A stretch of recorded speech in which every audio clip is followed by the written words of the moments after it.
The woman in your life will do what she must do to comfort you and calm you down and let you rest now. The woman in your life, she can rest so easy. Here. This is a protest that I was at in Washington, D.C., and I ran across these young women, and I thought, this is great. War is not healthy for children and other living things. And I thought, that's it.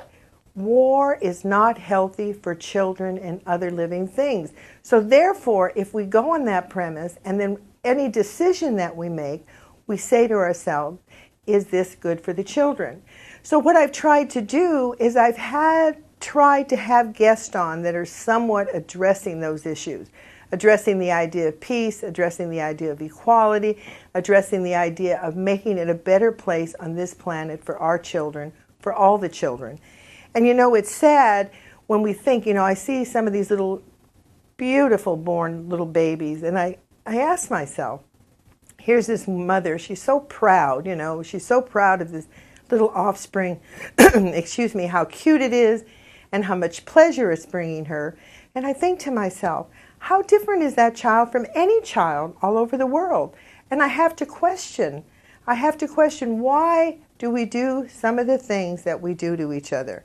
I mean, just look at our world today. I mean, all the wars that are going on, and who is suffering? The women and children. Now, another thing that I thought I would do in this program also is kind of bring to light some of the things that are going on with women. One of the groups that I really aspire to is Code Pink, and I want to show you this. I can't put this on the overhead, but this is a beautiful, beautiful pink balloon of peace. And this was at a protest about 3 or 4 years ago that I attended in Washington, D.C., and I was just overwhelmed when I saw this. And I thought, what a beautiful expression, a beautiful pink balloon for peace. And it was Code Pink, Women for Peace. And that's what they stand for. And you know, it's oftentimes I will meet women on the street and I'll ask them, have you heard of Code Pink? And they'll say, oh, those weirdos. And I think to myself, why do you think when women are taking the risks they're taking for peace, why would anybody think they're weirdos? I mean, it's just beyond me. It's just beyond me. A little bit further I go into the poem.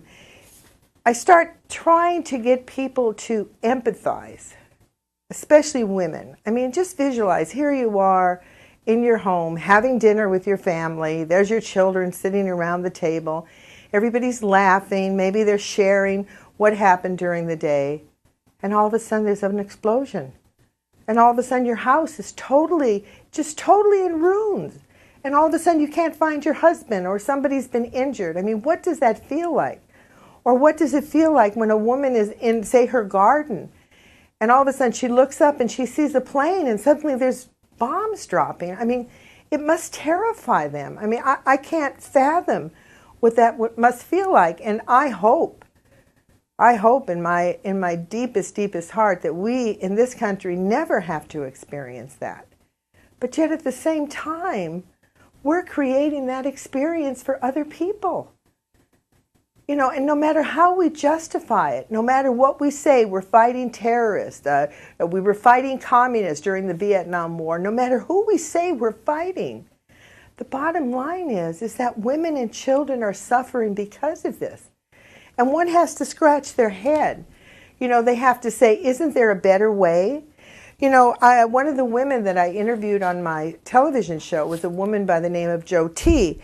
And Jo T is the head of the International Council of 13 Indigenous Grandmothers. And these grandmothers are from all over the world, some from the United States, some from Africa, some from Peru, from the Black Hills of South Dakota.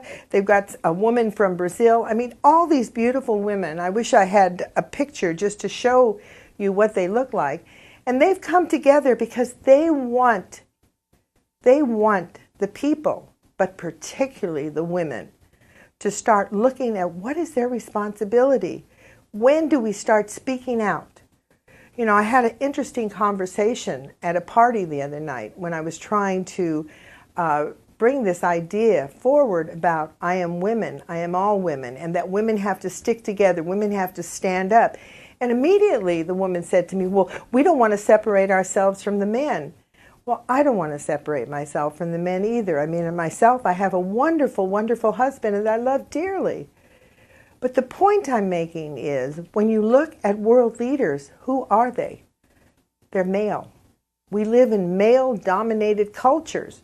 So therefore, if the women start moving backwards and saying, moving away from this and saying, no more, this is not healthy for the women, this is not healthy for the children, no more wars, no more famines. I mean, do you realize how many people on this planet don't go to sleep? How many children go to sleep with no food in their stomach? I mean, it doesn't make sense to me. There's enough for everybody. If we would just learn how to live in peace and how to distribute it and start thinking in those terms. But women have to start coming to the forefront, and they have to start making that part of their vocabulary. Peace, love, equality, feed the children, what's good for the children. These indigenous grandmothers, they're very concerned. Why are we destroying our Mother Earth? Why are these things happening? We can't survive without our earth. We can't survive without water. We can't survive without clean air. We can't survive without good food. I mean, these are things that we have to look at, and we have to say, wait a minute, we have to take care of this. If not for ourselves, for the children, for future generations, if we want to assure that we're going to have life on this planet Earth. I want to show you a picture here. I'm going to go over and I'm going to put the camera on 3, and you'll see this. War is not healthy for children and all other living things.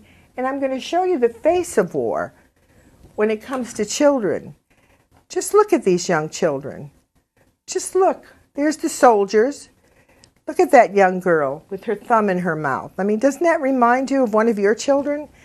Look at the terror that's there. Imagine these young children, here they are in the trunk of a car. I mean, think about it. How would you feel if this was happening to you? So it's very important. It's extremely important that as women, that we stand up against this, that we say no more, that we say we want more for the women and children. Not only in our country, but everywhere across the globe. I was at a party the other night. It was so interesting. And all of a sudden, we were all in the backyard. I mean, you know how hot it's been the last few weeks here in Santa Rosa. And, we were in a backyard, and there was a dog, and he was kind of on a chain, and he was going back and forth. And then all of a sudden, this father and this child went up towards the dog, and then they were all playing by the dog. And I looked, and I says, that's peace. That is peace. This is not peace. This is what war looks like for children. The terror, the guns. I mean, it just, I don't know. I don't know what more I can say to what's happening in this world, because it really doesn't make any more sense to me.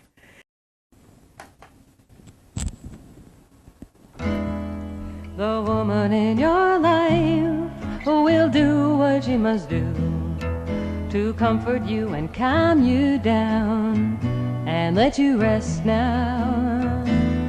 The woman in your life, she can rest so easily. She knows everything you do because the woman in your life is you. The woman in your life knows simply what is true. She knows a simple way to touch to make you whole now. The woman in your life, she can touch so easily. She knows everything you do because the